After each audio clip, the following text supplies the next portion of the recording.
The morning I was supposed to inherit my grandfather's legacy, someone cut my brake lines, and the man who saved my life was sleeping behind a dumpster. Before this story goes any further, take 1 second to subscribe, because what you're about to hear is the kind of story that makes you question who you call family and who has been quietly watching over you all along. My name is Grace. I'm 32 years old, and the day my grandfather's will was supposed to be read was the day someone in my own family decided I shouldn't be alive to hear it. But here's the thing they forgot. The one person they underestimated was the one person Grandpa Walter trusted the most. Let me take you back to the beginning, because to understand what happened that October morning, you need to understand where I came from. I wasn't born into the Calloway family. I was placed there. When I was 6 years old, my biological parents died in a house fire. I don't carry many memories from that night, but I still remember the smell of smoke that stayed in my hair for days afterward. And I remember a woman from Child Services handing me a trash bag to put my clothes in. A year later, Victor and Brenda Calloway took me in. They had a son named Derek, who was 4 at the time. They signed the papers, smiled for the church photographs, and told everyone in their congregation that they had saved a child. That was about as warm as it ever got. My adoptive mother Brenda kept a spotless kitchen and organized the family Christmas card every single year. I was never in it. Not once. Not even in the background. Victor ran a used car dealership on the main road, always talking about turnaround quarters that never came. Their son Derek floated from one failed business idea to the next, a sports bar that closed in 4 months, a flipping venture that lost money on every deal, a shipping store that never actually shipped anything. These were the people who were supposed to be my family. But then there was Walter. Walter Calloway. Victor's father. 84 years old when he passed. The man who built an auto repair garage from a single hydraulic lift and a rented bay. 40 years of honest work. Calloused hands. A mind that stayed sharp until the very end. Walter was the only person in that entire family who ever looked at me like I belonged somewhere. He taught me how to change oil before I could ride a bicycle. He taught me how to spot a dishonest mechanic by the way they avoided eye contact. And when I was old enough to understand more than engines, he taught me the most important thing I've ever learned. People show you who they are, Gracie, he used to say, leaning over the hood of whatever car we were working on. You just have to be brave enough to believe them. I believed him, and that belief shaped everything I became. I put myself through online certifications and scholarships. I became a cybersecurity analyst. I moved out at 22 and built a career from the ground up, without a single dollar of help from the Calloways. When Walter's health began to decline 3 years ago, I was the one who set up his laptop, organized his medical paperwork, managed his bank accounts. He signed a power of attorney naming me as his financial representative. The week before he died, he pressed something cold and silver into my palm. His pocket watch. Wind up. Older than me by decades. The case worn smooth from years of being held. Keep it wound, Gracie, he said, his voice quieter than it used to be. It stops when you forget. He died 17 days before the will reading. I wound that watch every single morning. The night before the reading, I sat at my kitchen table with my laptop open and a cup of coffee going cold beside me. I wasn't nervous about the will. I was doing what I'd promised Walter, closing out his financial records, tying up loose ends before the estate process began. That's when the numbers stopped making sense. I'd first noticed the pattern 6 weeks earlier, when Walter was still alive. Every 2 weeks, on a Tuesday, money left his primary checking account. Sometimes a few thousand. Sometimes closer to 5. Always the same destination, an account registered to someone named B. Prescott. I traced it quietly. The account had been opened at a separate bank, 18 months after Brenda was given access to help Walter pay his bills. I counted every transaction. 78 of them. Over 3 years. The total on my spreadsheet read $247,000. I want to be honest with you about something. I knew about this while Walter was still breathing. I could have called the police. I could have confronted Brenda. I could have done something. But Walter was dying. He was in hospice, fading a little more with each visit. And the thought of spending his last weeks watching his family tear itself apart over stolen money, I couldn't do it. I made him a silent promise instead. After I documented everything. Screenshots. A full timeline spreadsheet. An encrypted backup. When you work in cybersecurity, you learn that the person who acts without documentation loses. The person who waits and builds a case wins. I closed my laptop at midnight. Set my alarm for 7. Told myself to get some sleep. I had no idea what was waiting for me on the asphalt outside my building. 7:30 in the morning. Clear October sky. The kind of morning that feels too clean, too calm, like it's hiding something. I was halfway across my apartment parking lot, keys in one hand, coffee in the other, when a man stepped out from behind the dumpster near the back fence. Worn army jacket. Gray stubble. Thin frame. But his eyes were steady. Not the eyes of someone asking for money. The eyes of someone carrying a message they'd been waiting to deliver. He said my name. And then he said 4 words. Don't take that car. I didn't scream. I didn't run. I looked at him and I waited. His name was Frank Dolan. 6 to 7 years old. He'd worked at Walter's garage for 22 years, head mechanic, then shop manager, until Walter retired and closed the business. After that, Frank's wife got sick. Medical bills took everything. And when Brenda took over Walter's finances, the monthly checks Walter had been sending Frank quietly stopped. Frank had been sleeping in his car behind my building for 4 months. Walter had asked him to watch out for me. Frank told me what he'd seen. Around 2 in the morning, a black pickup truck pulled into the lot. A man slid underneath my car with a flashlight and a set of tools. He was there for about 30 minutes. And Frank knew that truck. He'd seen it before. It belonged to Derek Calloway. I crouched down and looked under the front axle. The brake fluid was already pooling on the asphalt. Dark. Sharp-smelling. Spreading slowly. The brake line hadn't frayed or cracked from age. It had been cut. Clean. Deliberate. The kind of cut you make with a specific tool, and a specific reason. I touched the pavement. My fingers came back wet. I stood up. My hands were steady. Thank you, Frank. He nodded. Walter asked me to. Most people would have dialed 911 right then.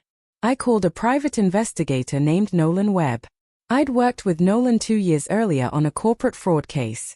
He was methodical. He understood evidence chains. He knew how to build a case that would hold up in a courtroom, not just on a phone call. I laid everything out for him in under 5 minutes. He listened without interrupting. Then what do you want to do? He asked. Here's what I knew.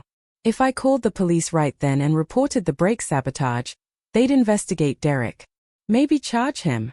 But Brenda would cry in front of a camera and play the devastated mother.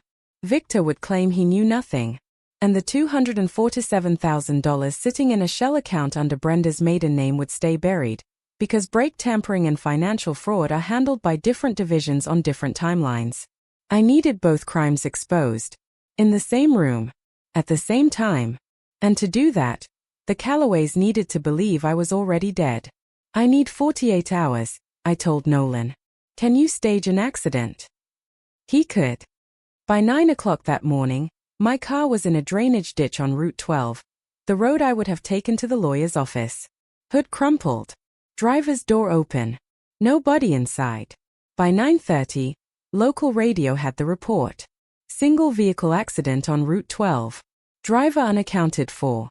I listened from the back of a rideshare, heading toward a motel 6 miles from the attorney's office. Nolan parked on a public road across from the Calloway house and watched through a telephoto lens. Nobody called 911. Nobody drove to the scene. Nobody contacted a hospital. Brenda stood at her kitchen window, visible through the glass above the sink. She made one phone call, paced for a moment, then sat down at the table and folded her hands. Calm. At 11:47 that morning, Derek sent a text to his mother. 2 words. It's handled. She replied 1 minute later. Thank God. Now get to the lawyers. My brother texted my mother about my death the way you'd text about picking up laundry. I screenshotted it. Saved it to the encrypted drive. labeled it, timestamped it. Then I opened my laptop and got back to work. Back in that motel room, 2 screens running, Nolan's surveillance photos loading on one side and Walter's financial records spread across the other, I went into full forensic mode. B. Prescott. Brenda Prescott. Her maiden name. The shell account had routed money into 3 separate streams. $140,000, paid directly to Callaway Motors, covering the dealership's debt. $47,000, paid to Derek's credit card accounts. Restaurant tabs, electronics, a bar lease deposit that was never returned, and $60,000 as a down payment on a vacation property in Gatlinburg, Tennessee. Titled solely in Brenda Callaway's name. Not Victor's. Not joint ownership. Just hers. She bought herself a mountain getaway with a dying man's money. But it went deeper. Inside Walter's cloud documents, the account I'd helped him set up years ago, I found a loan agreement. $340,000. Borrower, Victor Callaway, doing business as Callaway Motors. Collateral, Walter's house. The 4-bedroom ranch he'd lived in for 41 years. At the bottom of the document, a consent form. Required because the collateral was in Walter's name. Walter's signature. Except, it wasn't Walter's signature. I'd seen that handwriting thousands of times. On checks. On birthday cards. On the power of attorney paperwork we'd filed together. Walter's letter W had a distinct wide loop at the top. His C dropped low and curved generously. This signature had a narrow W. A cramped, pinched C. Someone had practiced his handwriting. And they'd gotten about 80% of the way there. 80% isn't Walter. And then, the next morning, a letter arrived. Nolan picked it up from my P.O. box. Standard envelope. Walter's shaky handwriting on the front, 3 days before he died. Inside, 1 page of his cream-colored stationery, and a sticky note attached to a photocopied bank withdrawal slip. The note read, February 14th, $47,000. Ask Brenda who authorized it. Below that, in smaller writing, I didn't sign this. Check the others. Walter couldn't fight from a wheelchair, but he could leave a trail. He could document. He could trust the right person to follow the breadcrumbs he left behind. That image, a dying man's shaky handwriting on a sticky note, pointing at his own forged signature, was the thing that finally broke something open in my chest. Not anger. Not even grief. Just clarity. Walter had known. He'd known all along. And he'd trusted me to finish what he couldn't. I wasn't going to let him down. 2 mornings later, I dressed in front of a bathroom mirror in a motel room. Navy blazer. White blouse. Dark slacks. Walter's pocket watch in the inside breast pocket, over my heart. Armor. That's what professional looks like when everything is on the line. Nolan was waiting. Frank Dolan was waiting in the parking lot, shaved, hair combed back, wearing Walter's old corduroy jacket. The jacket was too big in the shoulders, but Frank wore it like it weighed something important. We drove in silence to Margaret Holt's office on Gay Street. Gold letters on the door. A narrow staircase that echoed every footstep. 3 cars already in the lot. Brenda's silver SUV near the entrance. Derek's black pickup backed into a far corner, like a getaway vehicle. Victor's sedan parked badly across 2 spaces. The parking job of a man whose hands had been shaking all morning. I paused at the bottom of the stairs. The ghost of brake fluid hit me. That chemical, sharp smell from 2 mornings ago. Not real. Not there. Just memory living in my skin the way certain things do when your body won't let you forget. I breathed through it. Then I climbed. Through the glass panel of the conference room door, I could see them. Brenda checking her phone, legs crossed, face composed. A woman who had already decided how the morning would go. Victor staring at the table, both palms flat against the wood, like he was holding something down. Derek bouncing his right leg. Up down, unable to stop. Margaret at the head of the table. Hands folded. Waiting. I didn't knock. I opened the door and walked in. The sound the latch made when it clicked behind me traveled through that room like a starting pistol. Brenda looked up. The phone slipped from her fingers and hit the table face down. The color left her face in a wave, like watching paint dissolve in water. Victor's hand jerked. His coffee cup tipped sideways. Brown liquid spread across the polished wood. He didn't move to clean it. He didn't move at all. Derek froze mid-bounce. His mouth opened. No sound came out. I walked to the empty chair beside Margaret. Set my briefcase on the table. Opened it. Removed the folder. Closed it again. Every movement measured. Unhurried. The way you present findings in a security audit. Because panic is a choice. And I'd made mine days ago. Good morning. I sat down. Smoothed the folder in front of me. Looked at Margaret. Please proceed with the reading. Margaret read the will in the same steady voice she had probably used in this room for decades of families learning what their dead had decided. Walter's estate, the house, his accounts, a life insurance policy, the residual proceeds from the garage. Total approximate value, $555,000. Distribution, 3 equal shares. Victor Calloway, Derek Calloway, Grace Reed. Each share approximately $185,000. I watched the room. Brenda's shoulders dropped. She exhaled slowly through her nose. Relief. Pure relief. Because she had expected Walter to cut the family out entirely. Victor's fists uncurled. Derek looked at the ceiling and blinked. They had cut my brake lines to stop me from attending a reading where I was receiving the exact same share as everyone else. Equal. The irony was so thick I could taste it. Then Margaret set the will aside and placed a sealed envelope on the table. There is one additional item. Walter left a personal letter to be read aloud to the family. His instructions were specific. It could only be opened if Grace was present. Brenda's relief curdled instantly. Margaret broke the seal. She read it aloud. If you're hearing this, it means Gracie is in the room. I'm glad. I want to say a few things while I've still got the words, even if I'm not around to say them myself. I built that garage from one lift and a rented bay. Took me 40 years to turn it into something. Not because I was smart. Because I showed up every day and did honest work. That's what family means to me. Showing up when it costs you something. I watched my money disappear for 3 years. $15,000 every 2 weeks. Like clockwork. I kept quiet because I wanted to see if any of you would come to me and tell the truth before I died. Nobody did. I was wrong about 3 of you. I was right about 1. Gracie, if you're hearing this, it means you came. I knew you would. The room was so quiet I could hear the clock on the wall and the pocket watch in my blazer ticking out of sync with each other. I looked at Margaret. She looked at me. I nodded. I opened the folder and slid the forensic report to the center of the table. Grandpa was right, I said. And I have the proof. I walked them through it the way I'd walk a board of directors through a security breach. No emotion in my voice. No adjectives. Just data. 78 transactions. 36 months. $247,000 routed from Walter's accounts through a shell entity registered under the name B. Prescott, Brenda Calloway's maiden name. Channel 1. $140,000 to Calloway Motors. Channel 2. $47,000 to Derek's personal debt. Channel 3. $60,000 for a vacation property in Gatlinburg, titled solely in Brenda's name. Brenda lifted her chin. That is ridiculous.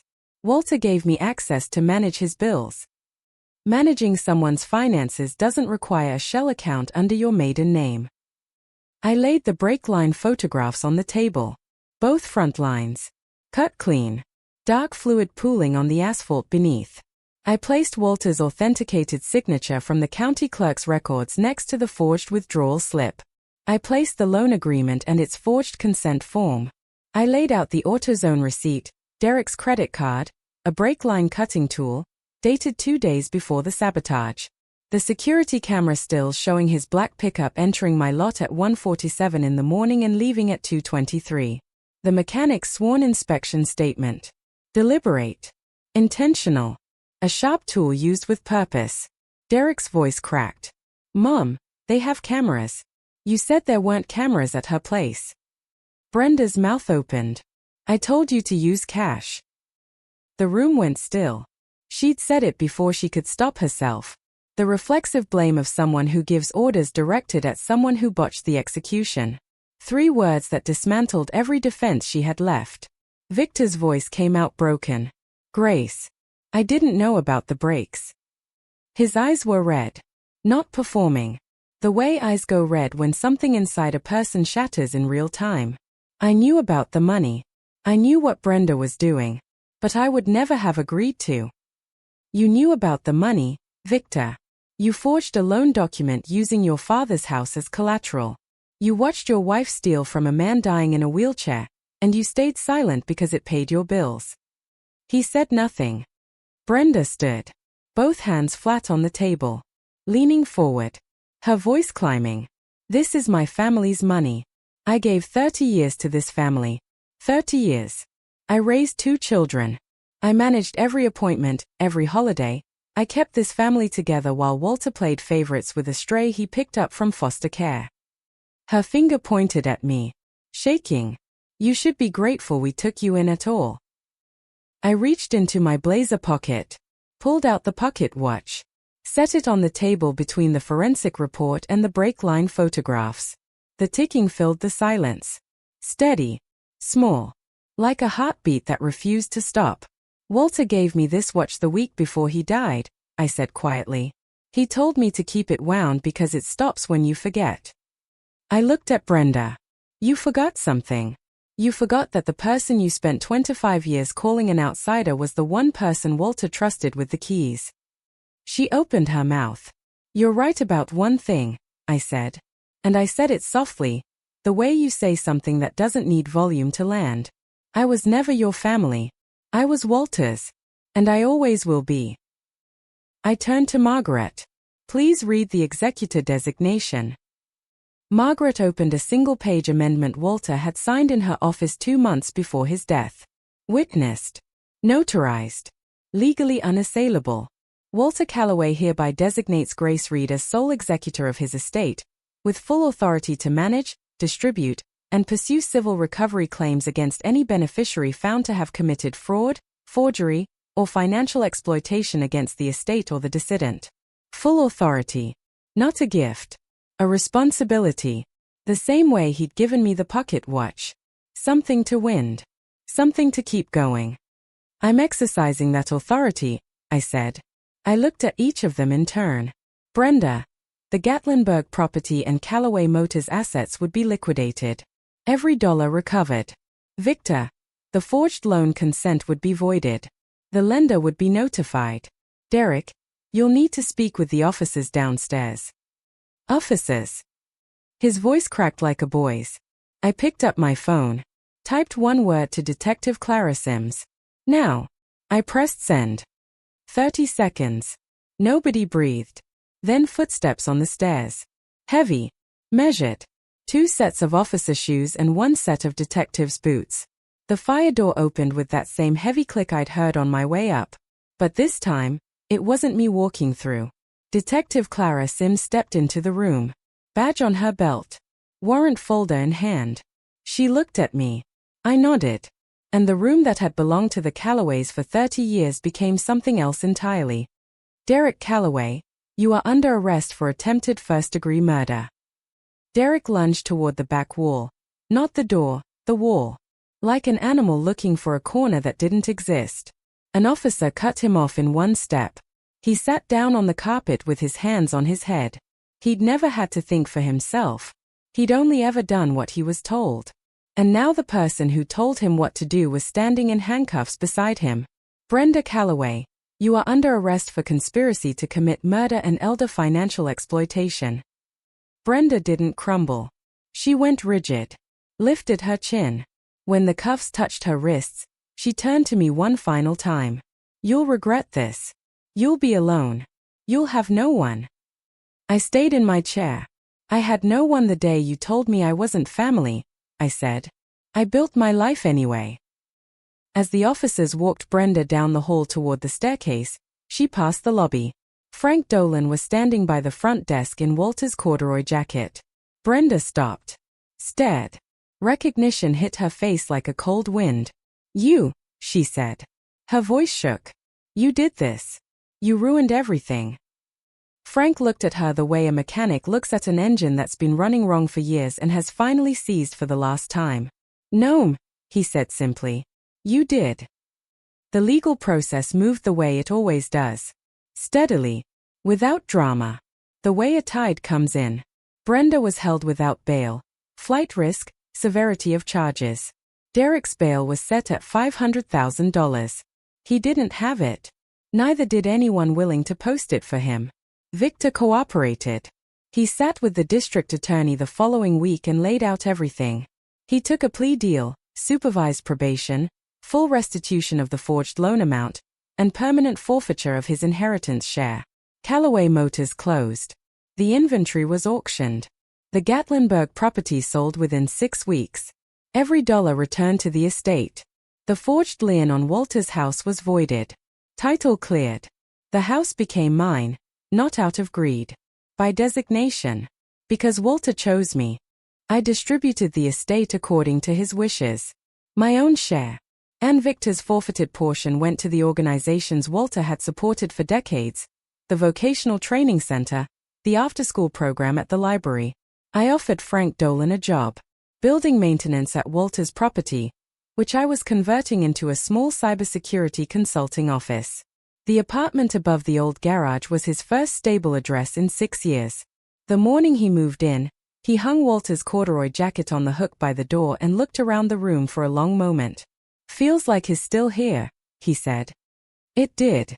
2 months later, I sat at Walter's kitchen table with my laptop open and a client project on the screen. Coffee in his old ceramic mug, the one with the chipped handle he always refused to throw away. Through the kitchen window, I could see Frank below, mending the back fence. He whistled while he worked. Something tuneless and quiet that Walter probably would have recognized. The house smelled like coffee and sawdust and morning light. Not brake fluid. Not fear. Not motel carpet. Home. The pocket watch sat on the table beside my laptop.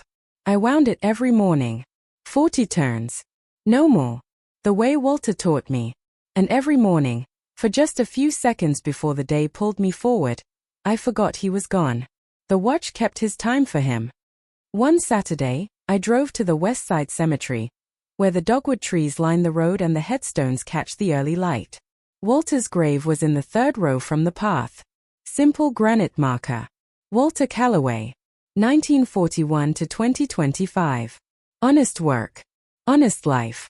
He would have said even that was too many words. I didn't bring flowers. I brought a wrench. The first tool he ever bought for the garage, a 1/4-inch Craftsman I found in his workbench drawer while cleaning the house. I set it on the headstone and let it rest there. Steel on stone. The way tools belong in a mechanic's hands. "We got them, Grandpa," I said. "Every last one." The granite was warm from the morning sun. I pressed my palm to it and stood there for a while. Not crying. Just still. Then I walked back to the car. The pocket watch ticked in my blazer pocket. Steady and small. His heartbeat, still going. Mine, too. Family isn't a word on adoption papers. It isn't a name listed in a will. It's the man who sleeps behind a dumpster because a dying grandfather asked him to watch over you. It's the attorney who guards a letter for 30 years until the right person walks through the door. It's the grandfather who believed you would fight, even when he no longer could. The people who love you will build you. The people who don't will try to tear you down and call it family. One homeless man. One cut brake line. And a family that tried to erase me for money they were already going to receive. If this story reminded you to look carefully at who really has your back, do it today. And if someone you love needs to hear this, share it with them. Thank you for being here. By the way, where are you watching this from right now? Drop it in the comments below, because it genuinely means something to see how far these stories travel around the world.